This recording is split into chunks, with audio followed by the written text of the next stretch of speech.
Depuis la découverte du pétrole, les pays du Golfe ont toujours attiré des travailleurs du monde entier. Mais en cette période de pandémie, les vols sont quasiment vides. En guise de plateau repas, ce sont désormais des kits de protection qui sont distribués. Mesdames et messieurs, bienvenue à l'aéroport international de Dubaï. La température est de 42 degrés.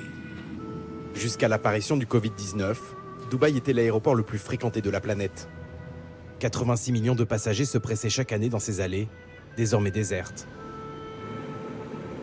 Suite aux mesures de confinement, c'est toute l'économie des Émirats qui tourne au ralenti.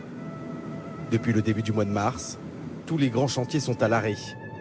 L'exposition universelle 2020, qui devait ouvrir ses portes en octobre, a été repoussée d'1 an. Cette année, les 15 millions de touristes attendus dans les hôtels et les centres commerciaux de luxe ne viendront pas.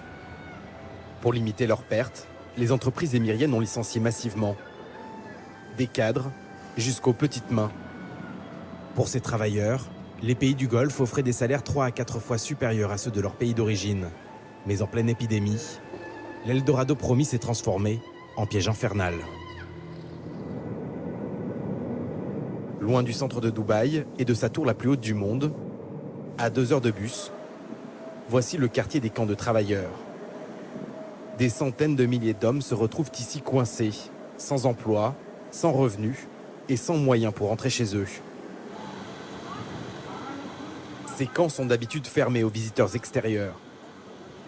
Mais un jeune Bangladeshi a pris le risque de nous montrer leurs conditions de vie. Donc ça, c'est votre chambre? Oui, c'est ma chambre. Là, il y a quelqu'un. Là, il y en a un autre. Et un autre ici aussi. Et un autre là. Là, il y a quelqu'un ici. Et encore un là. Et puis là, c'est ma place. Ils étaient ouvriers, serveurs ou laveurs de voitures. Tous ont perdu leur emploi, mais doivent continuer de payer 90 € par mois pour dormir ici. Voilà tout ce qu'il nous reste. C'est de la nourriture pour 9 personnes. Tout juste quelques légumes à se partager. En perdant leur travail, ils ont également perdu le droit de résidence dans ce pays. Je suis arrivé en 2019. Lui et ses compagnons de chambre vivent désormais dans l'illégalité.